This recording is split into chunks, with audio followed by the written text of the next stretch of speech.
നിങ്ങളുടെ പ്രിയപ്പെട്ടവരാരെങ്കിലും Alzheimer's dementia ബാധിച്ചവരായുണ്ടോ? ജോലിക്കാരായ നിങ്ങൾക്ക് അവരെ പരിപാലിക്കാൻ ബുദ്ധിമുട്ടാണ് എങ്കിൽ ഒട്ടും പേടിക്കേണ്ട. ഇടപ്പള്ളി ചങ്ങമ്പുഴയിലുള്ള വാത്മീകം പാലിയേറ്റീവ് കെയറിലേക്ക് പോന്നോളൂ. വാത്മീകത്തെക്കുറിച്ച് അതിൻ്റെ ഫൗണ്ടർ മിനി മാഡത്തിനോട് നമുക്ക് കൂടുതൽ കാര്യങ്ങൾ ചോദിച്ചറിയാം. മാഡം, ഒറ്റയ്ക്ക് ഈ ഒരു വാത്മീകം എന്ന് പറയുന്ന സ്ഥാപനം തുടങ്ങാനുണ്ടായ സാഹചര്യം എന്താണ്? ഓൾറെഡി ഞാൻ ഈ നഴ്സിംഗ് ഫീൽഡിലാണ്. അപ്പോൾ പിന്നെ നമുക്ക് അനുഭവങ്ങളാണല്ലോ ഇതെല്ലാം. ജീവിതത്തിൽ വരുന്ന അനുഭവങ്ങളാണ് നമ്മൾ ഏതൊരു തൊഴിലിനെ ഫോക്കസ് ചെയ്ത് പോണത്. സാഹചര്യത്തിൽ ഞാനൊരു സ്ത്രീ എന്ന നിലയിൽ വാത്മീകത്തിൻ്റെ ഫസ്റ്റ് ജീവിതമൊക്കെ വളരെ ശോകകരമായിരുന്നു. നമ്മളൊരു 3 ബെഡിൽ നിന്നാണ് ഇത് സ്റ്റാർട്ട് ചെയ്തത്. ഇത് നമുക്ക് 35 ബെഡുണ്ട്. അപ്പോൾ നമ്മൾ ഒരുപാട് സ്ട്രഗിൾ ചെയ്തതിലുപരി ഞാൻ ഈ ഫീൽഡിലായതാണ് ഏറ്റവും കൂടുതൽ എൻ്റെ ഒരു പോസിറ്റീവ് വൈബായിട്ട് ഞാൻ കാണുന്നത്. ഞാൻ നേഴ്സാണ്, 30 വർഷമായിട്ട് ഞാൻ ഈ ഫീൽഡിലുണ്ട്.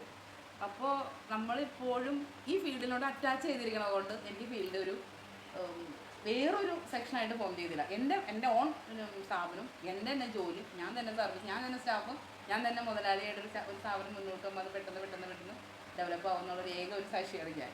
അപ്പോൾ നമുക്ക് ഒരുപാട് സ്ട്രഗിൾ ചെയ്ത് വാത്മീകം ഉണ്ടാക്കുന്നത്. കാരണം ഞാൻ അമൃതയിൽ ജോലി ഉണ്ടായിരുന്നു 13 വർഷക്കാലം അമൃത ജോലി. അപ്പോൾ അവിടെ നിന്ന് കിട്ടിയ പാലിയേറ്റീവിൻ്റെ സെൻറ്ററിലുള്ള ഒരു പ്രാക്ടീസാണ് നമുക്ക് കിട്ടിയത്. ആ പ്രാക്ടീസ് നമ്മൾ എന്തുകൊണ്ട് എനിക്ക് എൻ്റെ സ്വന്തമായിട്ട് ചെയ്തുകൂടാ എന്നൊരു തോന്നൽ വന്നതുകൊണ്ടാണ് ഞാനിത് തുടങ്ങിയത്. ഞാൻ വാത്മീകം എന്നുള്ള പേര് തന്നെ ഞാൻ ഭയങ്കരമായിട്ട് ആലോചിച്ചെടുത്തൊരു പേരാണ് ചിതൽപുറ്റ് എന്നാണ്. എൻ്റെ ചിതൽപുറ്റ് ഇപ്പോൾ 35 ബെഡിലേക്ക് ഉയർന്നിട്ട് എല്ലാ സർവീസുകളും കൊടുക്കുന്നുണ്ട്. ഇതെല്ലാം കൂടി കലർന്നപ്പോൾ തന്നെ ഇതൊക്കെ പതുക്കെ ഉണ്ടായതാണ്. ഒരു ദിവസം പെട്ടെന്ന് ഉണ്ടായതല്ല. പതുക്കെ നമ്മൾ ഇവിടം വരെ എത്തിയിട്ടുണ്ട്. ഇനി അടുത്ത സ്റ്റെപ്പ് എന്ന് വെച്ചാൽ വാത്മീകം ഹെൽത്ത് കെയർ പ്രൈവറ്റ് ലിമിറ്റിലേക്ക് നമ്മൾ മാറിക്കഴിഞ്ഞു. അപ്പോൾ അതിൻ്റെ ഒരു ചെറിയ മാറ്റത്തിലാണ് ഇപ്പോൾ വാത്മീകം. ഇവിടെ നമ്മൾക്ക് എല്ലാ ലേഡീസ് സ്റ്റാഫുകളാണ്. സ്ത്രീകൾക്ക് പ്രത്യേകം പ്രയോറിറ്റി. കാരണം ഞാൻ ഏറ്റവും കൂടുതൽ പ്രയോറിറ്റി ലിസ്റ്റിൽ പെടുത്തിയത് സ്ത്രീകളെയാണ്. ഒറ്റപ്പെട്ട സ്ത്രീകളും അങ്ങനെയുള്ളവർക്ക് കൂടുതലും നമ്മൾ പുരുഷന്മാരെ എൻ്റെ സ്ഥാപനത്തിൽ പുരുഷന്മാരില്ല ജോലിക്ക്, എല്ലാം സ്ത്രീകൾ തന്നെയാണ്. അപ്പോൾ എന്തെങ്കിലും എമർജൻസി സിറ്റുവേഷൻ ഫോം ചെയ്താൽ പോലും സ്ത്രീകളായിട്ടുള്ള സ്റ്റാഫുകളാണുള്ളത്. അത് എനിക്ക് വളരെ സന്തോഷകരമാണ്. ഭയങ്കര ഡെഡിക്കേറ്റഡ് സ്റ്റാഫുകളാണ്. വാത്മീകത്തിൽ ഓൾഡ് ഏജിൻ്റെ സപ്പോർട്ടിംഗ് കെയറും കൂടി കൊടുക്കുന്നുണ്ട്.